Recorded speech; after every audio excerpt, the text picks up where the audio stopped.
मैंने ये जरूर देखा है, अपनी आंखों से देखा है कि ट्रेन भरी हुई लाशों की आई है उधर से पाकिस्तान से। पूरी ट्रेन लाशों से भरी हुई थी, ये मैंने अपनी आंखों से देखा है। तो तब हम लोगों को ज्ञान हुआ कि क्या क्या हो रहा है हिंदुस्तान में।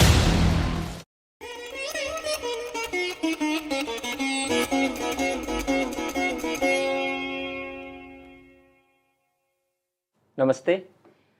आज हमारे साथ एक व्यक्ति हैं जो भारत पाकिस्तान विभाजन के समय के गवाह हैं। उन्होंने उस समय के दर्द, असहनीय परिस्थितियां, विभाजन के परिणामों का सामना किया है। आज हम उनसे उनके अनुभवों, उनकी कठिनाइयों और उनके जीवन के महत्वपूर्ण क्षणों के बारे में उनसे जानेंगे।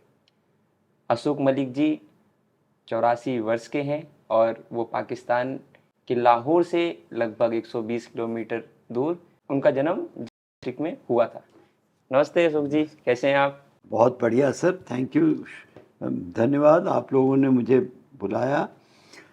हाँ, अब आप जैसा आपने शुरू किया उस पर मैं थोड़ा सा जिक्र कर दूँ कि जन्म तो मेरा झांग में नहीं हुआ, क्योंकि मेरे पिताजी, क्योंकि ज़मीनें थी, छोटे भाई बड़े भाई देखते थे, मेरे दादाजी भी थे, तो वो घूमते रहते थे सर्दियों गर्मियों में कहीं शिमला के पास, सर्दियों में या लाहौर या दिल्ली।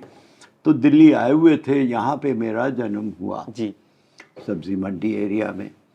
तो फिर वापस चले गए जी।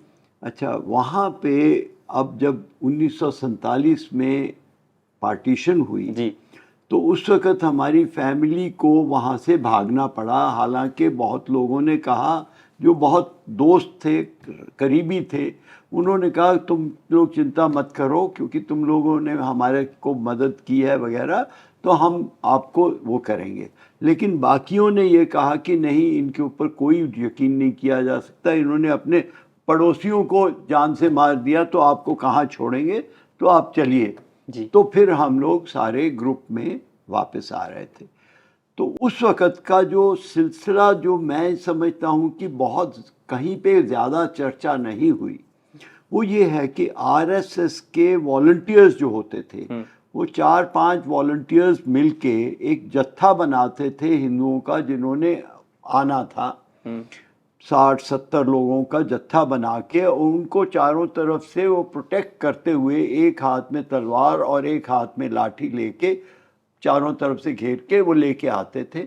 और बॉर्डर क्रॉस करने के बाद वो दोबारा जाते थे दूसरे जत्थे को लेने के लिए, उनकी अपनी ज़िंदगी को रिस्क करते हुए, क्योंकि वो कट सकते थे कहीं पे भी। तो ये चीज़ें जिक्र नहीं होती। और सबसे बड़ी जो चीज़ मुझे दुख होता है कि जो रिफ्यूजी आए हैं दिल्ली में भी, जंगपुरा में, लाजपत नगर में हैं, उनको अपना ये भी नहीं पता कि अगर आरएसएस ने प्रोटेक्ट नहीं किया होता तो शायद वो जिंदा ही नहीं होते यहाँ पे, उनके बुजुर्ग नहीं रहते तो वो कहाँ से होते जी। ये एक उनको ज़रूर बताना पड़ना है कि आप लोग रिफ्यूजी आए थे, तो आप लोगों को आरएसएस वालों के वॉलंटियर्स ने किस तरह से मदद की जी, ये बहुत ज़रूरी चीज़ है। अच्छा, दूसरा, मैं भी उस वक़्त आरएसएस की शाखा में भी गया, 50 के आसपास, जब मैं यहाँ पे थोड़ा स्कूल में था। तो लेकिन उसके कुछ साल के बाद मेरी सिलेक्शन हो गई नेवी की ट्रेनिंग के लिए, मर्चेंट नेवी की ट्रेनिंग के लिए। तो वो बॉम्बे में शिप के ऊपर ही ट्रेनिंग हुई। उसके बाद मेरा नाता बिल्कुल टूट गया एक तरह से। तो मुझे ये लगता है कि हमारे को जो उस वक़्त एक अभ्यास करवाया जाता था, सूर्य नमस्कार जी, उसकी कॉपी ही है जो हम नमाज का पूरा प्रोसीजर है। अगर आप उसका देखें, सूर्य नमस्कार, और वो उसमें एक तरह से बिल्कुल, और पूरी बॉडी की एक्सरसाइज उसमें हो जाती है। और 4-5 अगर सूर्य नमस्कार कोई कर लेता था तो पूरा दिन वो फिट रहता था, उसको कोई वो नहीं होता था जी। वो चीज़ें वापस आनी चाहिए। अच्छा, दूसरा एक मेरे दिमाग में जो आता है कि मैं उस वक़्त बहुत छोटा था, 2 सवा 2 साल का था जब 2 साल का था जब क्विट इंडिया मूवमेंट शुरू हुई। तो मैं उस वक़्त उसमें भाग नहीं ले सका, ये मेरी किस्मत में नहीं था। लेकिन आज मेरी किस्मत है कि इंडिया अलायंस के अगेंस्ट मैं मूवमेंट करके उनको बाहर निकाल दूं हिंदुस्तान से। जो क्विट इंडिया मूवमेंट ब्रिटिशर्स के वक़्त हुई थी, वो आज इंडिया अलायंस के अगेंस्ट हम लोगों को वो करनी है। अच्छा सर, मैं जानना चाहूँगा कि आपके कितने भाई बहन थे और आपका क्या व्यवसाय था जब आप? देखिए, हम लोग जब आए थे जी, तो मैंने जैसा कि आपको बताया कि वहाँ पे हमारे दादाजी की ज़मीन वगैरह थी, कई एकड़ ज़मीन थी, कुएं थे, हम लोग उससे वो करते थे। और मेरे दादाजी के घर पे 6-8 भैंसें और गाय और घोड़ी रहती थी। तो दूध अपना जितना कंज्यूम होता था वो करते थे, बाकी बांट भी देते थे पड़ोसियों को। तो वो मुसलमान लोग भी जो थे उस नज़दीक रहने वाले, वो हमारा बहुत शुक्रगुजार रहे। एनीवे, तो ये था। अब जब पार्टीशन हो गई, सब कुछ ख़त्म हो गया, तो उसके बाद हम लोगों को कुछ ज़मीन मिली रोहतक के पास, बनियानी गांव है वहाँ पे। तो वो जो सबसे छोटे भाई थे हमारी फैमिली में, मतलब मेरे पिताजी के सबसे छोटे भाई, वो पढ़ नहीं सके थे क्योंकि हमारे दादाजी को रिक्वेस्ट आई थी कि हर फैमिली एक अपने को भेजे। तो उन्होंने सबसे छोटे बेटे को कहा था भाई तुम गांधी की मुहिम में चले जाओ। तो वो जेल में भी रहे, हैदराबाद के पास कहीं पे। खैर, अभी उनकी जब डेथ हुई थी कुछ साल पहले, तो उन्होंने उनको गन सैल्यूट भी दिया गया 11। तो मतलब उस फैमिली से हम थे। बाकी सब जो बड़े भाई थे वो पढ़े थे। मेरे पिताजी भी पढ़े हुए थे लाहौर के, मेरे ताया जी भी पढ़े हुए थे लाहौर के। तो उन्होंने कहा हम लोग कुछ ना कुछ नौकरी करके हम लोग अपनी फैमिली चला लेंगे। तो हमारे भारत में जब भारत में आने के बाद, पार्टीशन के बाद, मैं जब आप कह रहे थे कि आपका जन्म 40 में हुआ, फिर उसके बाद आप वापस लाहौर पाकिस्तान गए, और मैं आपसे जानना चाहता हूँ जब आप पाकिस्तान गए तो वहाँ पे हिंदू और मुसलमानों के बीच में संबंध कैसा रहता था उस समय, और उसके बाद जब आप वापस आ रहे थे तो उस समय के बीच में कितना? उस वक़्त जब मैं था तो मैंने आपको बताया कि मैं बच्चा था 5-6 साल का। तो क्या उसको वो होता है, हिंदू मुसलमान का कोई वो ही नहीं होता था। बच्चे खेल रहे हैं। लेकिन 1947 में जब ये पार्टीशन हो गई, उसके बाद जब हम आए और हम हिंदुस्तान में थे, तो मैंने ये ज़रूर देखा है, अपनी आंखों से देखा है कि ट्रेन भरी हुई लाशों की आई है उधर से, पाकिस्तान से। पूरी ट्रेन लाशों से भरी हुई ट्रेन, ये मैंने अपनी आंखों से देखा है। तो तब हम लोगों को ज्ञान हुआ कि क्या क्या हो रहा है हिंदुस्तान में। उस वक्त तक तो हमको नहीं पता था ना। खैर, उसके बाद हमारे पिताजी वहाँ से दिल्ली आ गए। दिल्ली में उन्होंने कुछ नौकरी वगैरह की, फिर वो पढ़ाते रहे। उनका एक ही वो था कि मैं बच्चों को पढ़ाई ऐसी कराऊंगा कि वो अपने पाँव पे खड़े हो सकें। मैं उनके लिए जो जायदाद वगैरह कुछ नहीं छोड़ के जा सकूंगा, लेकिन उनको ये दे दूंगा कि वो ज़िंदगी में अपने। और वो यही कहा करते थे कि मैं एजुकेशन में तुम्हारे लिए जो भी कर सकूंगा करूंगा, लेकिन उसके बाद कुछ दे के जाऊं ये नहीं मेरा जी। तो उन्होंने मेरे को, मैं नेवी के लिए ट्रेनिंग दी, तो उसमें उन्होंने फीस वगैरह दी। मेरी छोटी बहन MBBS की लेडी हार्डिंग मेडिकल कॉलेज से, उसको वो किया। फिर छोटा भाई माइनिंग के लिए गया Dhanbad, Indian school of mines Dhanbad, तो वहाँ पे उसको सपोर्ट किया। मतलब पूरी फैमिली को इसलिए इस काबिल बना दिया भाई आप अपने आप आगे बढ़ोगे। तो हम चलते रहे। और ऊपर वाले की, मैं ये भी नहीं कहूँगा कि हमारे में कुछ वो था जी। ये हमारे ऊपर वाले की दया रही कि हम लोग आगे बढ़ते रहे जी। और ऊपर वाले की इतनी दया है कि आज मैं एक तरह से 84 साल की उम्र में भी एक्टिव हूँ और सेल्फ डिपेंडेंट हूँ। किसी के सामने मुझे हाथ नहीं फैलाना पड़ता। अगर कुछ है ऊपर वाले ने दिया है तो ऐसे देना है, ऐसे नहीं देना जी। आप समझ गए जी। मतलब देने के लिए है, लेने के लिए नहीं है। क्या आपको भी मालूम है कि आपके जो पाकिस्तान वाले घर में अभी कौन रहते हैं? क्या हाँ, कभी कुछ मैं बात गया है? हूँ, मैं गया हूँ सब। मैं अब आपको बताता हूँ। 1992 में, 1992 92 में, ना 1992 में 92। मेरे एक दोस्त के लड़के की, वो भी पाकिस्तानी था लेकिन वो भी कलकत्ता से था, तो हमारी दोस्ती हो गई थी। तो उसके बेटे की शादी थी, तो उसके लिए उसने इनवाइट किया था। तो हम लोग 5 जने दिल्ली से ही गए थे। 2 कपल्स थे और एक मैं अकेला था, मेरी वाइफ नहीं जाना चाह रही थी। तो हम लोग कराची गए, कराची से फिर लाहौर, लाहौर से फिर मेरे एक वहाँ पे दोस्त बन गए थे। दोस्त क्या, इंट्रोडक्शन हुई थी उनसे। वो जज थे उस वक़्त पाकिस्तान हाई कोर्ट के, उसके बाद सुप्रीम कोर्ट के भी जज हुए। तो उन्होंने जब उनसे मुलाकात हुई तो उन्होंने कहा भी तुम क्या इच्छा है? मैंने कहा जी मैं अपना घर देखना चाहता हूँ।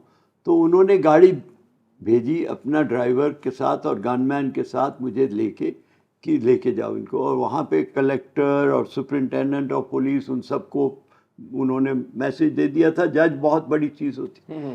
तो मैं आज से 40 साल पहले की बात कर रहा हूँ। तो वो बहुत वो थे। तो उन्होंने, उनका मैसेज गया तो सब लोग मुझे वेलकम किए और मुझे मेरे घर तक लेके गए। और उस पे भी मैं आपको बता दूं कि मैंने जाने से पहले अपने पिताजी से पूछा कि वो एड्रेस कुछ बता दो। कहते हैं एड्रेस नहीं होता था, बस तुम उस गली में जाओगे, ये गली है रेलवे रोड उसको कहते थे। तो उस पे जाओगे तो एक तरफ से जाओगे, चलते जाओगे तो तुम घर आ जाएगा।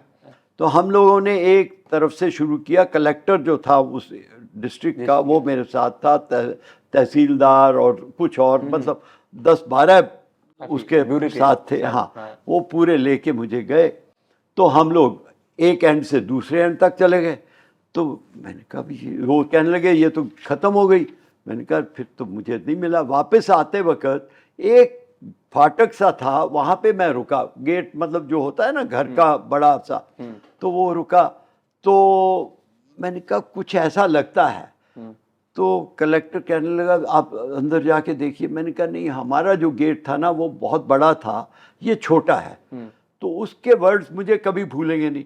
वो कहता है मलिक साहब जब आप छोटे थे तो गेट बड़ा लगता था, अब आप बड़े हो गए तो गेट छोटा लग रहा है। एंड एक्चुअली हम उसके अंदर गए और वो मकान हमारा जो हवेली टाइप था, छोटा सा, नॉट बहुत बड़ी हवेली नहीं बट जैसे होता था उस वक़्त। तो हमारे दादाजी की ड्योढ़ी में हुक्का पार्टी होती थी, दोस्तों के साथ गपशप होती थी। तो वहाँ से हम एंटर हुए। फिर फर्स्ट फ्लोर पे हम गए। तो वहाँ पे करीब 18 फैमिलीज़ रह रही थी उस पूरे मकान के अंदर। कोई एक कमरे में, कोई 2 कमरे में। और जहाँ पे हमारे जानवर बंधे हुए होते थे, गाय और भैंसे, मैंने कहा भाई ये तो जगह ऊपर से खाली, ऊपर से कवर नहीं होता था, चारों तरफ दीवार होती थी, 2 दरवाजे थे, एक इधर से और एक बाहर से। तो वो बोले नहीं साहब उसके ऊपर छत बना दी, अब 2 फैमिलीज़ वहाँ पे रह रही हैं। मतलब ये इतना तक मुझे याद है अपने घर का। तो मैं देखा घर बहुत अच्छा, और जो रह रहे थे वहाँ पे वो बहुत वो थे, कहते साहब हम लोग बड़े सुखी हैं यहाँ पे, ये है वो है। तो और गली के लोग जो थे उनको उसने कहा भाई, एक गली में चाय वाला था, कहने लगा अरे मलिक साहब के पोते आए हैं भाई, चाय मेरी तरफ से होगी, चाय और समोसे वगैरह मेरी तरफ से होगी। फिर उसने गाली दे के अपने उन गली वालों को कहा अरे गिलास तो ले आओ, मेरे पास इतने गिलास नहीं है, मेरे पास तो 8-10 गिलास हैं, 10-12 गिलास तो ले आओ अपने घरों से। तो वो गिलास लेके आए, चाय सबको पिलाई। अच्छा। तो ये फीलिंग थी उस वक्त। क्या अपनी आंखों से आपने कोई दंगे देखे? दंगे साहब ऐसा मैं ये नहीं कहूँगा कि दंगे मैंने देखे, लेकिन हाँ जैसा कि मैंने पहले भी कहा, डेड बॉडीज़ की ट्रेन भरी हुई मैंने ज़रूर देखी अपनी आँखों से। और दंगों का जो मामला है, दिल्ली में 1984 में जो राइट्स हुए जिसमें सिखों को मारा गया, वो थोड़ा बहुत मैंने दूर से देखा, नज़दीक से नहीं। गाड़ी चला के जा रहा था तो मैंने गाड़ी रोकी, देखा तो कुछ हो रहा है, तो मेरा ये था कि हेल्प करूं, लेकिन क्राउड में जाके हेल्प किसी की नहीं जा सकती। मैं आपको बताऊं, बहुत ही होता है। Crowd is violent that time. हाँ, इतना ज़रूर है कि हमारी वाइफ ने मेरे से उस वक़्त कहा कि एक सिख फैमिली वो अपनी गाड़ी खड़े करना चाहते हैं हमारे घर के अंदर, वो गाड़ी सेव हो जाए। मैंने कहा गाड़ी क्यों, उनको बोलो एक कमरे में आके रह जाए, हम कमरा एक उनको पूरा दे देंगे। तो वो बोले नहीं, वो वहीं पे रहेंगे, और सिख फैमिली, उनकी गाड़ी हमारे घर के अंदर पार्क रही जितने दिन दंगे हुए। जी। तो ये हम लोगों का जो कर सकते थे किया। और मेरे सिख बहुत दोस्त हैं। मतलब मैं गुरु नानक देव जी की बहुत इज्जत करता हूँ, क्योंकि उन्होंने बहुत ही काम किए, और गुरु गोविंद सिंह जी ने तो खालसा स्टार्ट किया। उसमें अब बीच में जो धर्म की वजह से वो शुरू कर दिया कुछ लोगों ने, वो सिर्फ अपने सेल्फिश मोटो के लिए, पैसे कमाने के लिए, और कोई एम नहीं है। ग्रंथी पैसा कैसे बटोरना है वही करने में लगे हुए हैं। लेकिन अगर वाकई वो देखें तो गुरु गोविंद सिंह जी ने ये कहा था कि कास्टलेस सोसाइटी होगी खालसा, और सिर्फ उन्होंने ये, और 5 प्यारे जो उन्होंने लिए वो सब हिंदू फैमिलीज़ के थे, और उनकी यही वो थी कि हर हिंदू फैमिली एक बेटा, बड़ा बेटा मुझे दे दे, मैं इसको वॉरियर बनाऊंगा, ताकि जो जुल्म हो रहे हैं मुसलमानों के हमारे हिंदुओं के ऊपर वो नहीं हो। ये इस पर्पस से गुरु गोविंद सिंह जी ने बनाया था। और गुरु गोविंद सिंह जी का एक और जो सबसे बड़ी चीज़ थी, उन्होंने कहा था कास्टलेस सोसाइटी। तो आदमी जो है वो सिंह पे ख़त्म कर देगा, औरत जो है वो कौर पे। उसके बाद कोई ना बेदी होगा, ना कोई सोडी होगा, ना कोई कुछ होगा। लेकिन वो क्योंकि हाई कास्ट है, वो समझते हैं वो रखें ज़रूर। ये फिर कास्ट सिस्टम वहाँ पे भी हो गया जी। ये गलत है मेरे हिसाब से। और आपके कोई ऐसे क्षण जो आप हमारे दर्शकों को बताना चाहते हैं? देखिए, मैं जैसा कि मैंने बताया, अब एक आपको छोटा सा इंस्टेंस दूं। मैं समझता हूं कि ज़िंदगी में मैंने किसी एक जज ने, कोई बात हो रही थी तो उसने कहा मलिक साहब, मुझे पता है कोर्ट में किसी केस में कुछ था, तो मैंने कहा जी मैं आपके पास मदद के लिए नहीं आऊँगा। तो उन्होंने कहा क्यों भाई, ऐसी बात क्यों कहते हो? मैंने कहा जी जब मैं बहुत छोटा था तो मुझे किसी एक कहानी याद है कि एक आदमी बहुत ही गरीब था, उसके घर पे पैसे नहीं थे खाने के लिए, उसकी वाइफ घर से बाहर नहीं निकल सकती थी झोंपड़ी से, क्योंकि कपड़े नहीं थे पहनने के लिए। तो उसके दोस्तों ने कहा भाई ये बहुत रईस आदमी है, ये तुम्हारी मदद कर देगा, इसके पास जाओ। तो बोला कैसे जाऊंगा, वो गेट पे ही नहीं जाने देंगे। तो उन्होंने कहा वो हम कर देंगे। तो उन्होंने गेटमैन जो पहरेदार थे उनको बातों में लगाया, इसको अंदर भेज दिया। दूसरे दिन पूछा क्या हुआ, कहता है जी कुछ नहीं हुआ। कहते कुछ नहीं हुआ, तुम उसके पास गए थे, क्या बातचीत हुई? कोई बातचीत। अरे तुझे भेजा किस लिए था, देखा हुआ? कहता हाँ देखा हुआ। तो फिर बातचीत क्यों नहीं की? कहता है जी जब देखा हुआ तो वो खुद नमाज पढ़ रहा था, तो मैंने देखा जब ये खुद मांग रहा है तो मैं इससे क्यों मांगू, मैं भी उसी से मांग लूं। ये मेरी वो रही है। और एक जो सबसे बड़ा जिंदगी का जो मेरे पिताजी ने मुझे बचपन में सिखाया था, वो कभी नहीं भूला मैं आज तक। उन्होंने कहा था बेटे, जिंदगी में तुम जो चाहो वो नहीं मिल सकता। तुम कहो कि बेस्ट चीज़ जो है वो मेरे पास आनी चाहिए, वो नहीं होगी। लेकिन make the best of what you have. जो चीज़ तुम्हारे पास है उसका बेस्ट यूटिलाइजेशन करोगे, you will be happy man. वो मैंने अपनी ज़िंदगी में जहाँ पे भी गया हूँ, दुख हुआ सुख हुआ, मैं ये है ठीक है, इसको कैसे ठीक करना है, बस ये इसी में लगा रहा हूँ। आप अपने लाहौर से 120 किलोमीटर दूर झंग जिस डिस्ट्रिक्ट में आप रहते थे, आपने कई किस्से मुझे बताए चिनाब के किनारे। उसका मैं अब आपको बता देता हूँ छोटा सा। देखिए वो रिवर चनाब के बिल्कुल बैंक पे है, और वहाँ की मशहूर जो चीज़ है, सबसे बड़ी मशहूर, वो है हीर रांझा की कहानी। हीर वहाँ की रहने वाली थी झंग की, और उसकी कब्र पे मेला अब भी लगता है शायद। तो एक तो वो था। दूसरा मैंने बताया कि हमारे को प्राउड फील करता हूँ, उस वक्त तो बैकवर्ड था एक तरह से, लेकिन जहाँ से मैं बिलोंग करता हूँ वहाँ के 2 जनों ने नोबेल प्राइज़ विन किया, डॉक्टर हरगोविंद खुराना और डॉक्टर अब्दुल सलाम, जो पाकिस्तानी थे। 2 जने नोबेल प्राइज़ जीते। और फिर हमने पढ़ा कि कल्पना चावला, जो only lady who went into the space, वो भी झंकी थी। तो you know you feel a little happy. I mean, मैं एक और चीज़ आपको बताऊं। आप देखिए, मेरी कुछ टॉक के लिए बुलाया गया था 1 नवंबर 2022 में लखनऊ में। एक स्कूल है वहाँ पे काफ़ी बड़ा, उसमें 450 बच्चे थे 15 साल से 20 साल के बीच में। तो जब मुझे बुलाया बोलने के लिए स्टेज पे, तो मैंने कहा जी मैं तो सिर्फ 2-3 चीज़ें बोलूँगा। एक ये कि दुनिया में 2 सबसे जो बुराइयां हैं जिसने दुनिया को तबाह किया है, अगर आप उन दोनों के ऊपर कंट्रोल कर सकोगे तो आपने काफ़ी हद तक वो अपने वो कर लिया। एक है लालच और दूसरा अहम, जिसकी वजह से रावण भी मरा। राम की माँ ने कहा कि तुम रावण को मार के आ गए, तो उसने कहा मान मैंने नहीं मारा, उसके अहम ने उसको मारा। यू सी, मैं ये हूँ, मैं वो हूँ, ये जो चीज़ है ना, यही सबसे ज़्यादा खराब चीज़ है इंसानियत के अंदर। और उसके बाद मैंने कहा हाँ, हिंदुस्तान में एक और छोटी सी चीज़ भी है, वो ये है कि दूसरे को भाड़ में जाए, मैं इधर आगे बढ़ जाऊँ, बस। ये चीज़ हिंदुस्तान में बहुत ज़्यादा है। सड़क पे आप देखिए, ट्रैफिक जा रहा है, सीधी लेन में जाना है, लेकिन बाएं लेन ब्लॉक कर देंगे, राइट लेन ब्लॉक कर देंगे। ये चीज़ें गलत हिंदुस्तान में मैक्सिमम है। इसके ऊपर भी आप थोड़ा करिए। उसके बाद मैंने एक और चीज़ उनको कही, जो मैंने गुरु नानक देव जी की सुनी है और बताया। मैंने कहा जी, गुरु नानक देव जी की मैं इतनी रिस्पेक्ट करता हूँ। क्यों? क्योंकि जो मैं कह रहा हूँ कि जो आप कहो वो खुद भी करो।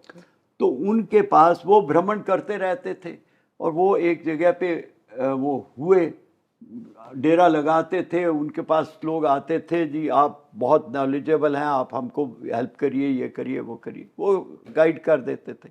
तो एक औरत आई उनके पास कि 11 साल का मेरा लड़का है और बाकी बहुत अच्छा है, लेकिन वो गुड़ बहुत ज़्यादा खाता है, उससे उसके दांत भी खराब हो सकते हैं, पेट भी खराब हो सकता है, तो उसको ज़रा एडवाइस करिए।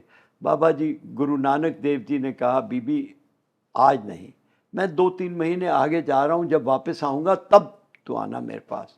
तो जब वो दूसरी बार आए उस एरिया में, तो वो डेरा लगा हुआ था, गई वो तो वो बाबा जी लड़के को सामने बिठा के, उस वक्त फर्श में ही बैठते थे, तो बिठा के बातचीत करने लगे। तो उन्होंने उसको कहा, देख बेटे, इतना गुड़ खाओगे तो ये फ़ायदे हैं, इतना खाओगे तो इतने फ़ायदे हैं, इतना थोड़ा नुकसान भी होगा, इतना खाओगे तो इतना फ़ायदा होगा, इतना नुकसान होगा, अब तुम डिसाइड कर लो। तो उसने कहा जी मैं कम कर दूंगा आज से। तो उन्होंने कहा जा। तो उन्होंने कहा, वो औरत जो थी कहने लगी, बाबा जी इतनी 1 मिनट में आपने उसको समझा दिया, यही आप 2-3 महीने पहले कर लेते तो मैं पूरा दिन बर्बाद नहीं करती, 2 गांव दूर से आई हूँ, टांगे के पैसे भी बच जाते, पूरा दिन बर्बाद नहीं होता। कहते हैं, बीबी मैं नहीं कह सकता था, मैं खुद थोड़ा सा ज़्यादा खाता था गुड़, पिछले 3 महीने में मैंने उतना कम कर दिया है कि अब मैं कहने लायक हो गया हूँ। ये होती है। और उसके अगेंस्ट अब आप ये देखिए कि गांधी जी, मैं गांधी जी कहता हूँ क्योंकि हमारी प्रथा ये है कि कोई भी हमारे से बुजुर्ग है तो उसको जी, इसको इज्जत दो। तो गांधी जी हर जगह पे ये कहते रहे कि डेमोक्रेसी सबसे बढ़िया है, अहिंसा सबसे बढ़िया है, लेकिन वही डेमोक्रेसी के अगेंस्ट बोल पड़े जब 1939 में नेताजी सुभाष चंद्र बोस इलेक्ट हुए एज प्रेसिडेंट, और 46 में सरदार पटेल इलेक्ट हुए एज प्रेसिडेंट। फिर हिंदुओं को ये कहते रहे, और उसको नाजीज जो मार रहे थे जूस को, कि तुम लोग उनसे लड़ो नहीं, तुम हाथ खड़े करके गोली मारने दो उनको। लेकिन दूसरी तरफ वो हिंदुस्तानी फौजों को कह रहे हैं कि ब्रिटिशर्स के साथ जाके लड़ो सेकंड वर्ल्ड वॉर में, तो वो क्या हिंसा से लड़ते कि आप लोग गोली मार लो हम तो खड़े हैं? तो ये डबल स्टैंडर्ड हो गया ना, ये नहीं होना चाहिए। जो आप कहो वो करो, बस यही मेरे। आपने बता ही दिया कि जंग डिस्ट्रिक्ट के बारे में और अपने संस्मरणों के बारे में जो आपने पाकिस्तान में देखा, क्योंकि आपकी उम्र कम थी, आपने वो दंगे नहीं देखे नहीं। जो और लोगों ने देखे हैं। बहुत लोग तो ट्रेनों में छुपते छुपाते बसते, और बहुत लोगों जो पहुंचे भी भारत वो लहूलुहान होकर पहुंचे। हाँ बिल्कुल। वो आप इतने सौभाग्यशाली थे कि आपको ये दिन नहीं देखने पड़े। नहीं, मैं अब इसमें थोड़ा सा टर्न लाऊंगा। हमारे पिताजी की बहन, सगी बहन कट गई थी वहाँ। उनका एक बेटा कट गया था और एक हमारे पिताजी के बड़े भाई के बेटे, उसको भी उन्होंने पकड़ लिया था। तो उसका नाम अल्लाह दत्ता करके उन्होंने मुसलमान बना दिया था, लेकिन जब उसको मौका मिला तो वो भाग आया। लेकिन जो हमारे पिताजी की बहन के दो बच्चे, एक तो मर गया, बहन मर गई, एक बेटा जो था जिसको 2 जख्म हुए थे, तो वो बिल्कुल ऐसे पड़ा रहा जैसे वो मर चुका है। उन्होंने मतलब एक ग्रुप था हिंदुओं का, उसके ऊपर अटैक किया था। तो वो अपने छोटे भाई को भी कह रहा था कि तू बिल्कुल चूं चा नहीं कर, नहीं तो वो मार देंगे दोबारा आके। तो वो एकदम ऐसे पड़ा रहा जैसे मरा हुआ है। वो बच के आ गया, उसने फिर अपने कुछ काम किया, लेकिन ठीक जिंदा रहा। कुछ साल पहले, मेरे से बहुत बड़ा था वो, मेरे से 8-10 साल बड़ा था शायद। वो डेथ हो गई, बट वो रहा। तो ये हुआ हमारी फैमिली में, ये नहीं कह सकते कि फैमिली में नहीं हुआ, हमारी फैमिली में भी हुआ।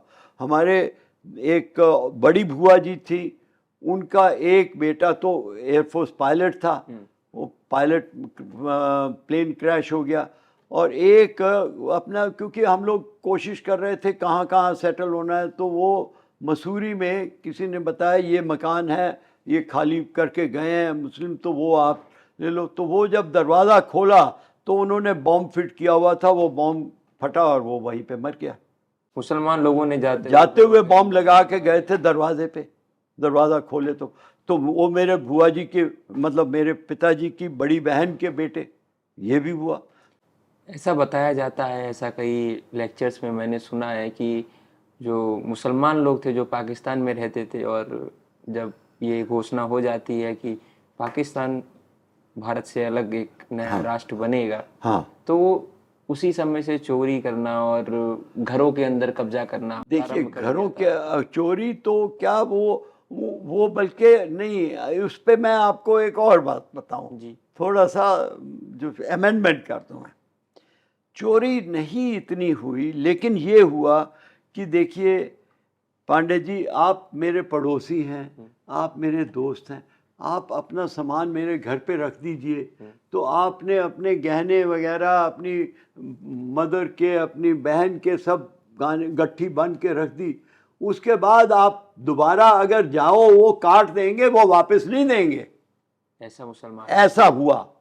लेकिन दूसरी तरफ जब हम ये देखते हैं, हिंदुओं ने कभी ऐसा मुसलमानों के साथ भारत देखिए, हिंदू की एक सबसे बड़ी जो चीज़ रही है, हिंदू को जो हमारे संस्कार हैं, जिसको हम मतलब जो भी कहो आप, उसमें कभी भी ये नहीं हुआ कि तुम किसी के साथ बुराई करो, क्योंकि हमारे संस्कार ये कहते हैं कि अगर आपने किसी से बुरा किया तो भगवान आपके साथ बुरा करेगा। ये पुराने संस्कार हमारे रहे हैं। तो जब हमारे दिमाग में ये चीज़ आती है तो हम कोशिश ये करते हैं कि गलत काम नहीं करें जी। तो बस उसका जवाब मिल गया आपको।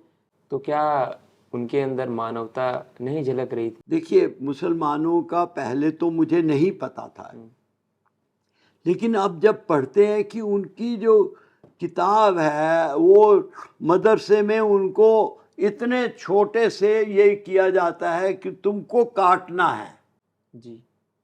कोई भी जो इस्लाम में नहीं है, जो मुसलमान नहीं है, उसको काटना है। ये तुम्हारे लिए तभी अल्लाह खुश होगा। और अगर तुम उसमें मर भी गए तो 72 हूरें तुम्हें मिलेंगी ऊपर जाके। तो ये जब पढ़ाया जाए, ये जब सिखाया जाए बचपन से, तो बड़े होते होते तो वो किसी से प्यार नहीं कर सकते, वो अपनी फैमिली से नहीं प्यार कर सकते। भाई जब औरंगजेब ने अपने बाप को उधर कर दिया और बाप का जब थोड़ा सा टूट गया बर्तन, तो उसमें पानी नहीं हो सकता था, तो उसने कहा अपना पेशाब करके पी लो, लेकिन पानी इससे ज़्यादा नहीं मिलेगा तुम्हें। तो जब ये उनकी उसमें है, तो कैसे आगे आप वो कर सकते हैं, एक्सपेक्ट कर सकते हैं उनसे। आपने बताया कि आपके परिवार के कई सदस्यों को मार दिया गया और कुछ लोग बचकर चले आए हैं, कुछ लोग चले आए, ज़्यादातर। शायद आपकी भाई मौसी या देखिए, कोई थे। मैं तो बता रहा हूँ ना कि मेरे पिताजी के फैमिली में काफ़ी वो हुआ है। जैसा कि मैंने आपको बताया कि उनकी सगी बहन बड़ी, वो ख़त्म हो गई वहाँ, मार दिया उन्होंने, काट दिया। उनका एक बेटा था 12-13 साल का, उसको काट दिया। एक जो था 16-17 साल का, वो बच के आ गया। हालांकि उसके भी 2 छुरी के निशान तो मैंने देखे हैं ना, जब वो आता, एक यहाँ पे लगी हुई थी, एक यहाँ पे लगी हुई थी, 2 कट उसको छुरी से लगे थे। लेकिन वो वो ये शो किया कि वो मरा है, वो बिल्कुल ऐसे पड़ा था जैसे मर चुका है। तो उन्होंने वो छोड़ दिया। जब वो चले गए तो फिर वो जिंदा था और बच के आया। तो आपके परिवार में जो सदस्य थे जो बच के आए थे, उन्होंने कोई किस्से, कहानियां या कुछ चीजें संस्मरण जो आपको बताया, आपको याद है? ऐसे मैं तो आपको बता रहा हूँ। अब एक और आपने कहा, तो हमारे एक रिश्तेदार ही थे, मेरे पिताजी के कज़न थे। उनका कहते हैं कि वो काफ़ी बदमाश भी थे और जो भी थे। तो जब ये हो रहा था तो उन्होंने एस्कॉर्ट किया एक जत्थे को घोड़ी के ऊपर चल के, और दोनों हाथ में तलवारें, कोई सामने आए काट देंगे। तो लेके आए बचा के कुछ, पता नहीं कितने लोगों को। उनको यहाँ पे मंदिर में पूजा करने लगे लोग। ये हुआ जी। तो ये चीज़ें हुई हैं फैमिलीज में। देखिए, कोई भी ऐसी फैमिली नहीं होगी जिसमें कुछ नहीं हुआ। जी। लेकिन हाँ, उसकी चर्चा अगर उनके बुजुर्गों ने कुछ बताया हो तब तो है, लेकिन अगर बताएगा ही नहीं तो कहाँ से आगे बढ़ेगा। बहुत अच्छा लगा और आपने सभी चीज़ों को बताया, आपने पूरी यादें जो भी आपके संस्मरण रहे। कुछ और? मैं सिर्फ यही कहूँगा कि जैसा कि मैंने अभी बताया आपको कि हमको टाइम के साथ साथ चलना है। देखिए, जैसा कि मैंने कहा कि मैं 84 साल का हो गया हूँ, लेकिन कोई मंदिर में पूजा करने नहीं गया, क्योंकि मेरी फैमिली ज़्यादातर आर्य समाज में बिलीव करती थी। स्वामी दयानंद सरस्वती ने ये कहा था भी, मूर्ति पूजा की बजाय भगवान को आप कम्युनिकेशन करो, हवन करो और शुद्धि रखो। जी। और वो शुद्धि करते करते उनकी भी जान इसी वजह से गई, क्योंकि वो जाते थे गांव में जहाँ पे ज़बरदस्ती कन्वर्ट कर दिया गया हुआ था या लालच दे के कन्वर्ट कर दिया हुआ था। वो पूरे हवन करके पूरे गांव को शुद्धि करके वापस हिंदू बना देते थे। इसी वजह से उनका वो हुआ, कत्ल हुआ। तो ये चीज़ें मुझे बहुत बहुत धन्यवाद आपका। अरे आपने अपना समय दिया हम सभी नहीं, अरे सब एक चीज़ बताऊँ। देखिए, मैंने कोई आपके ऊपर एहसान नहीं किया। जो मुझे अच्छा, जो मेरे खुद फीलिंग है, वो अगर मैं एक्सप्रेस करने आपने मुझे बुलाया तो मेरे ऊपर एहसान नहीं है। मैं आप लोगों का वो शुक्रगुजार हूँ। धन्यवाद।